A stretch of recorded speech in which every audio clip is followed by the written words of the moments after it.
The thunder of hooves echoed across Willowbrook Valley as Meridian Crestworth's prized stallion collapsed just yards from the finish line, sending dust clouds billowing into the crisp autumn air. What should have been another victory for the wealthiest horse breeder in 3 counties had become a devastating public humiliation, and Meridian's face burned crimson as spectators whispered behind gloved hands. "Worthless nag!"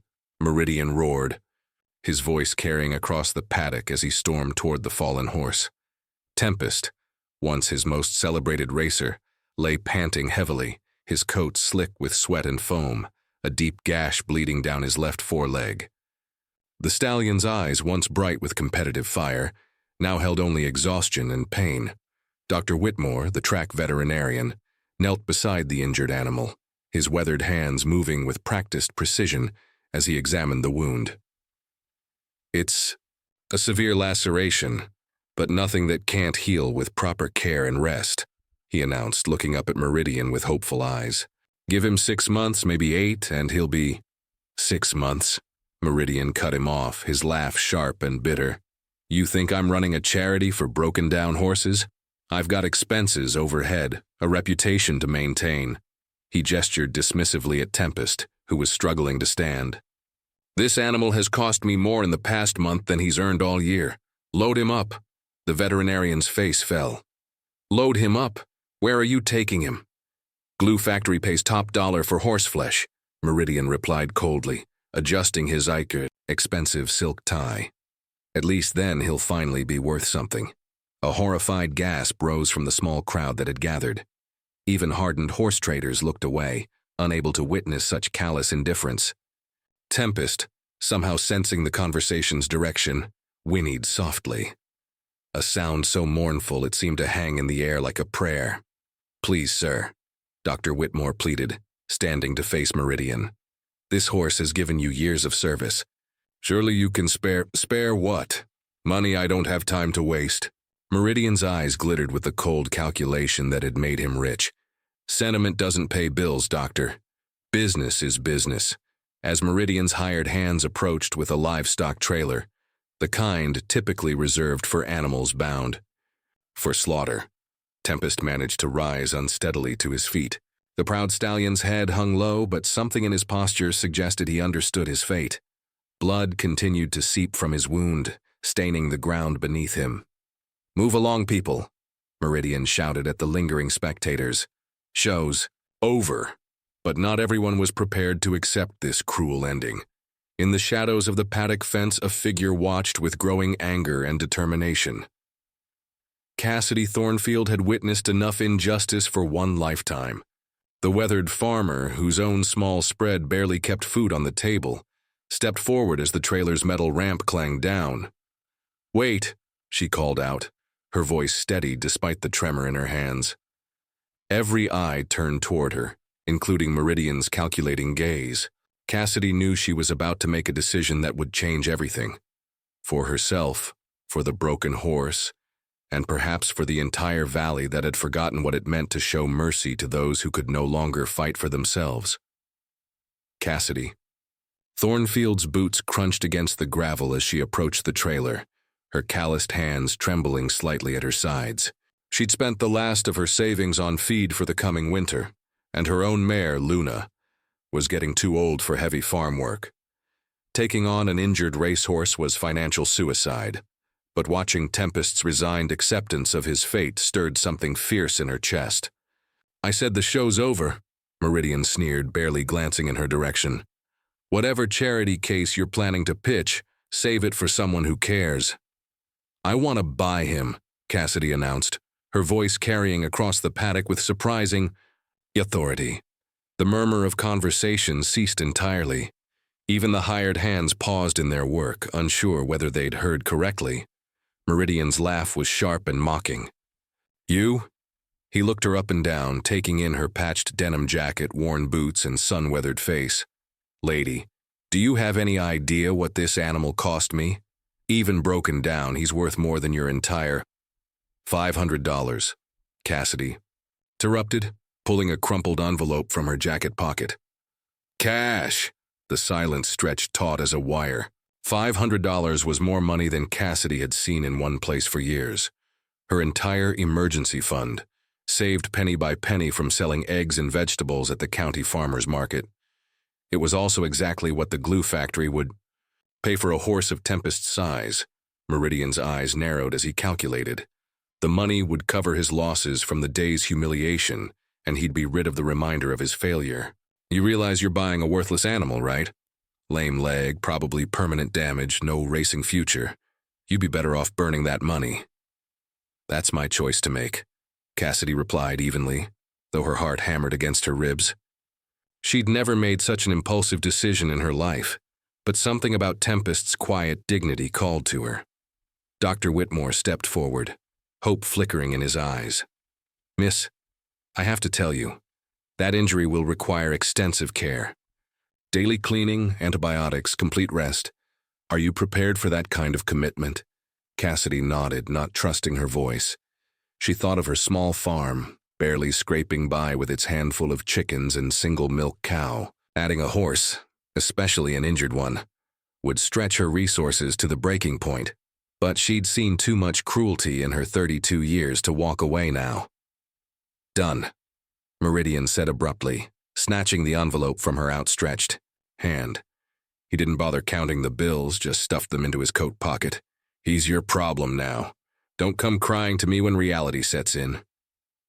As Meridian stalked away toward his luxury truck, Dr. Whitmore approached Cassidy with a mixture of admiration and concern.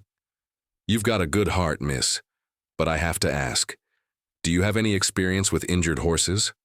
Some, Cassidy lied, her mouth dry as dust. The truth was she'd grown up around farm animals but had never dealt with anything more serious than a cut paw or minor illness. I'll learn what I need to learn.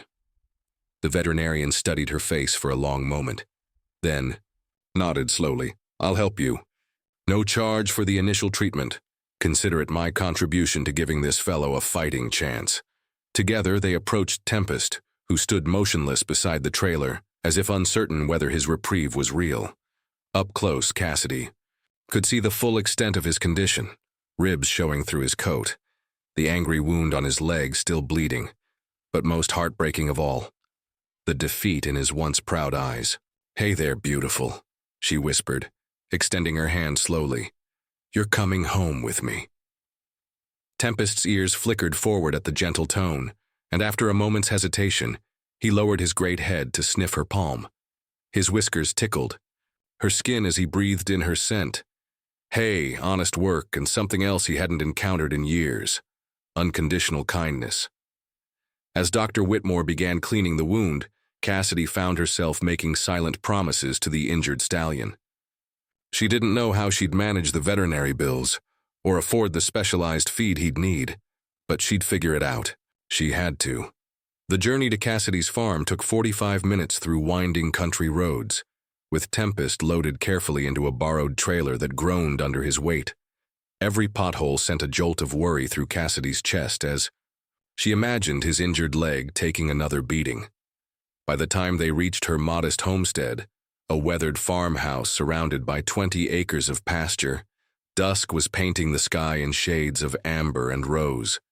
Cassidy's border collie, Ranger, bounded up to greet them, his tail wagging furiously until he caught sight of the massive horse being unloaded. The dog's demeanor shifted instantly, sensing something momentous was happening. Even Luna, Cassidy's aging mare, lifted her gray head from grazing to watch the newcomer with curious eyes. Easy now, Cassidy murmured as Tempest limped down the trailer ramp, favoring his injured leg heavily. The stallion's head swiveled as he took in his new surroundings, the simple wooden barn, the modest fenced pasture, the vegetable garden that would need harvesting soon. Everything was a far cry from Meridian's palatial breeding facility, with its manicured lawns and gleaming stables. Dr. Whitmore had provided Cassidy with a detailed care plan written on the back of a feed store receipt. Clean the wound twice daily, with saline solution. Apply antibiotic ointment. Change the bandage. Administer oral antibiotics hidden in sweet feed. And most importantly, enforce complete stall rest for at least 6 weeks. The veterinarian had also left her with a week's supply of medications, and the sobering news that the total cost of treatment could easily reach $3,000. That first night, Cassidy sat in the barn until well past midnight, watching Tempest pick at his hay with little enthusiasm. The stallion's breathing was labored, and she could see pain etched in every line of his body. Doubt crept in like cold fog. What had she been thinking, taking on such a massive responsibility? Her bank account now held exactly $47.32.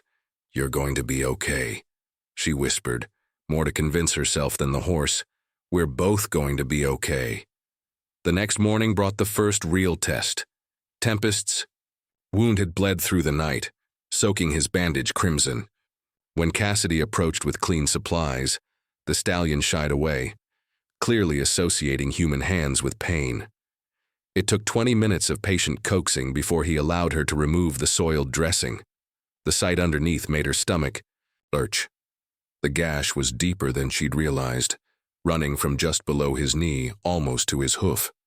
Infection was already setting in, evidenced by the angry red edges and foul smell. Following Dr. Whitmore's instructions, she cleaned it as gently as possible, but Tempest's whole body trembled with the effort of standing still. "I know it hurts," she said softly, her own hands shaking as she applied fresh ointment. "But we have to keep fighting."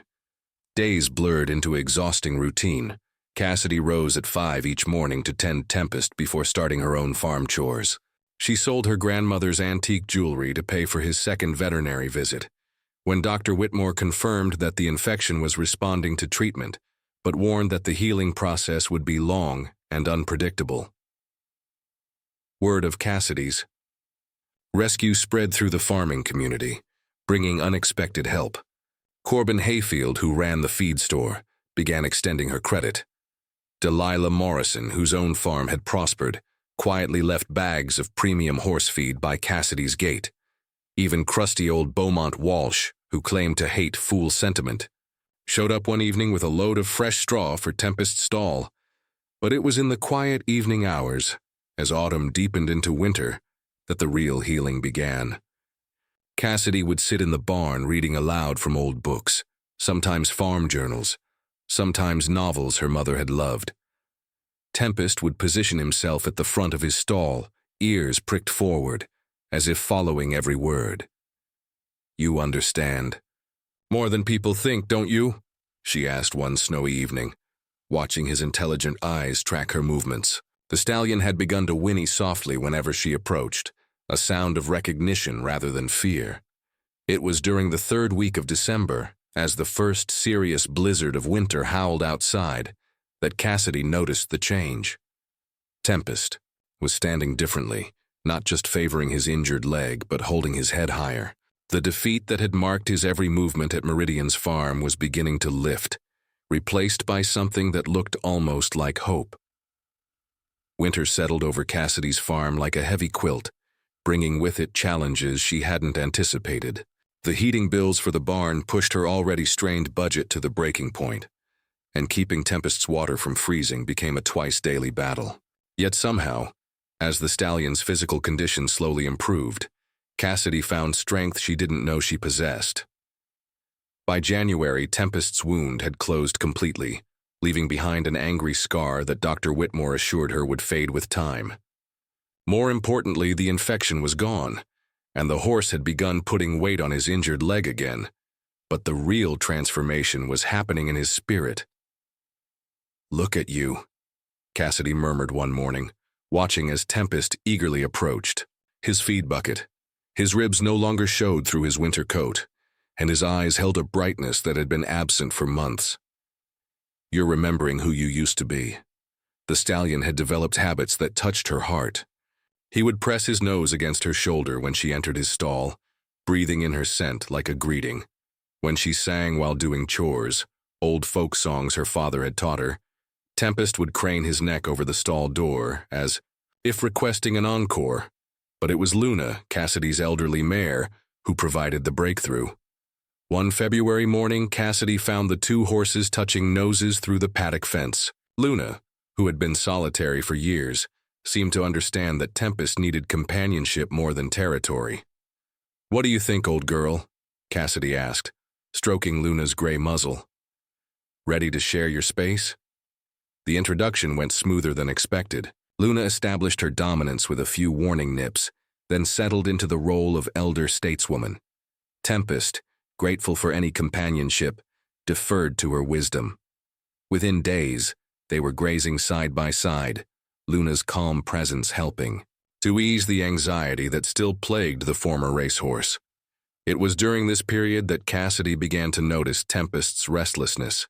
He would pace his paddock, not from pain or frustration, but from energy that had nowhere to go. The stallion was healing, and his body remembered what it had been built for: speed, power, the joy of movement.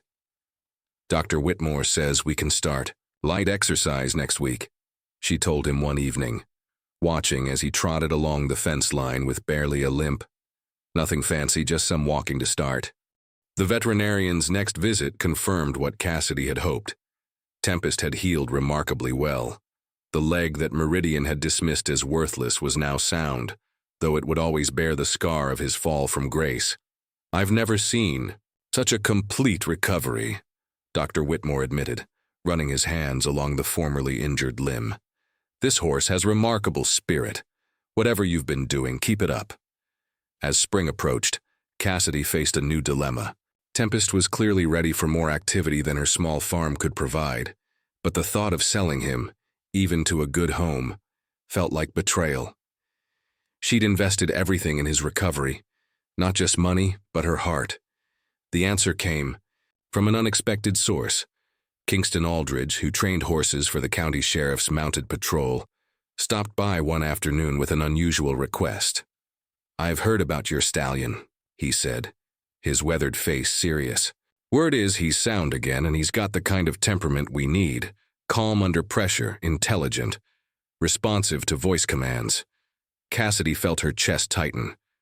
"Are you trying to buy him?" "Not buy, lease," Kingston clarified.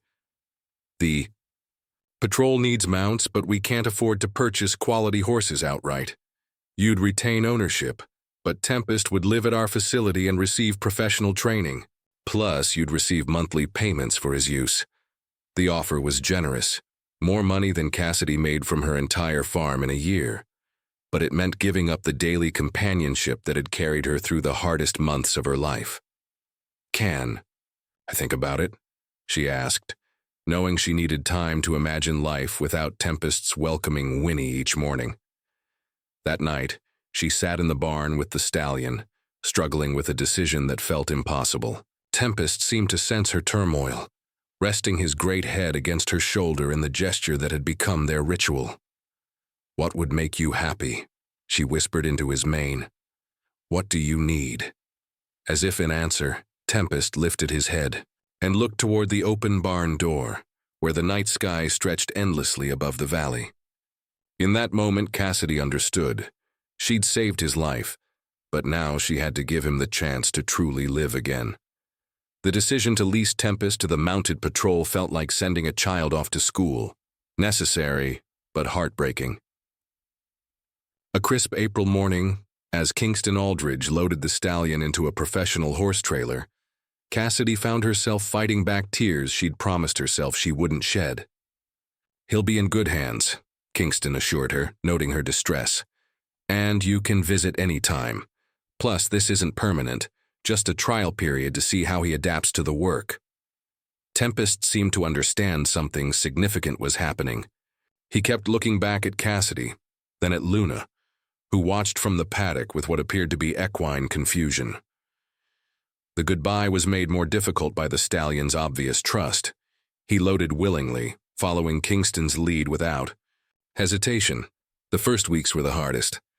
Cassidy's morning routine felt incomplete without Tempest's eager greeting, and Luna wandered the paddock restlessly, clearly missing her companion. But Kingston kept his promise about visits, and every Sunday, Cassidy drove the 30 miles to the patrol training facility. What she found there amazed her. The broken, defeated horse she'd rescued was transforming yet again. Under the patient guidance of professional trainers, Tempest was learning skills that played to his natural intelligence and calm temperament. He could navigate obstacle courses, remain steady during simulated crowd control scenarios, and respond to voice commands with precision that impressed even veteran officers. "He's exceptional," Sergeant Raleigh Cunningham told Cassidy during one visit. "Most horses take months to master this training, but Tempest seems to understand the work instinctively. It's like he knows he has a job to do." The real test came during Tempest's first public event, a community safety fair, where the mounted patrol demonstrated their capabilities. Cassidy stood in the crowd, her heart pounding as she watched her former rescue horse navigate between families with small children, unfazed by balloons, music, and the general chaos of the festival. When a toddler broke free from his parents and ran directly toward Tempest, the stallion's training kicked in perfectly. He stopped immediately, lowering his head gently as the child reached up with sticky fingers. The parents rushed over, apologizing profusely, but Sergeant Cunningham just smiled. "That's exactly what we trained him for," she explained. "Community engagement, staying calm under pressure. He's a natural." By summer, Tempest had become the star of the mounted patrol. Local newspapers ran features about the rescue horse-turned-law enforcement hero, though they never mentioned Meridian Crestworth by name, a kindness Cassidy appreciated, despite her lingering anger toward the man who'd so callously discarded such a remarkable animal. The monthly lease payments allowed Cassidy to modernize her farm operations. She installed solar panels, upgraded her chicken coops, and even purchased a young bull to expand into cattle raising. For the first time in years, she wasn't living paycheck to paycheck. But the real reward came in unexpected moments. During a county fair where both she and the mounted patrol had booths, a little girl approached Cassidy's vegetable stand with wide eyes. "Are you the lady who saved Thunder?" the child asked, using the name the patrol had given Tempest. "I guess I am," Cassidy replied, surprised by the recognition. "My teacher says you taught us that everyone deserves a second chance," the girl continued earnestly. "Even horses that other people think are broken." That evening, as Cassidy visited Tempest in his new stable, she reflected on how much had changed. The stallion wore the mounted patrol's distinctive tack with obvious pride, his coat gleaming with health, and his eyes bright with purpose. When he saw her approaching, he whinnied the same greeting she remembered from their first days together, a sound of pure joy. "You found your calling, didn't you?" she said, stroking his neck as he leaned into her touch. "This is what you were meant to do." The transformation went beyond physical healing or even career change. Tempest had become a symbol in the community, proof that with patience, care, and belief in potential rather than past performance, anyone could rise from their lowest point. Dr. Whitmore, during one of his routine checkups, summed it up perfectly. "I've been treating animals for 30 years, and I've never seen anything like this. You didn't just save his life, Cassidy. You gave him back his dignity." As autumn returned and the lease agreement came up for renewal, Cassidy faced another decision. Kingston offered to make the arrangement permanent, with even better terms.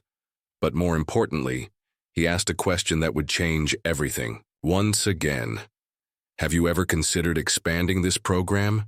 There are other horses out there like Tempest, animals with potential that just need someone to believe in them." The idea took root immediately. Cassidy's little farm could become something more, a rescue and rehabilitation center that would give unwanted horses a second chance at meaningful work. The mounted patrol would provide a steady placement option, and other opportunities were emerging as word of Tempest's success spread. 2 years later, Cassidy stood in the paddock of what was now officially called Second Chance Equine Rescue, watching 5 horses graze peacefully in the morning sun. Each animal had arrived broken. In some way, too old, too injured, too spirited, or simply deemed unprofitable by their previous owners. Now they were all part of something larger than themselves.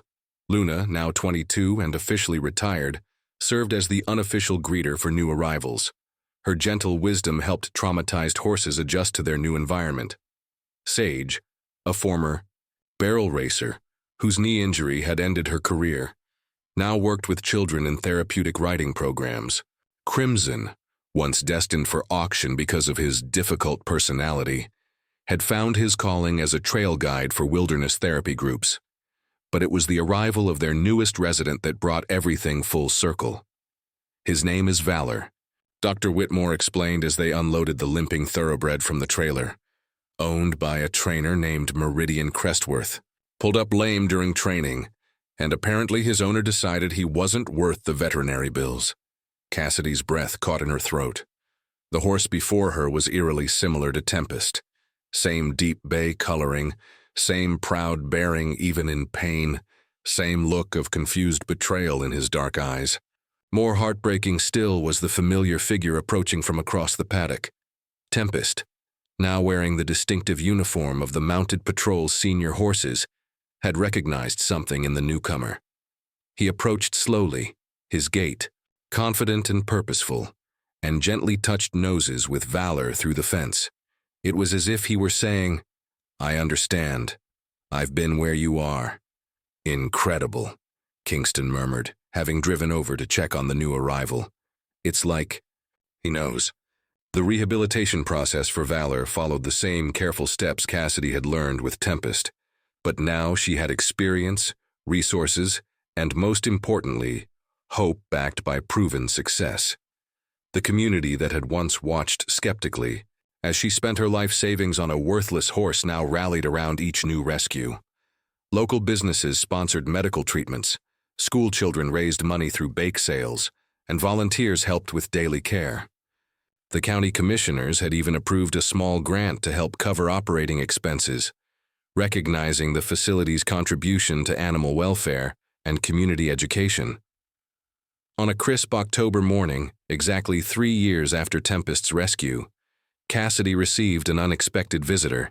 Meridian Crestworth's luxury truck pulled into her driveway, and the man himself stepped out, looking decidedly uncomfortable.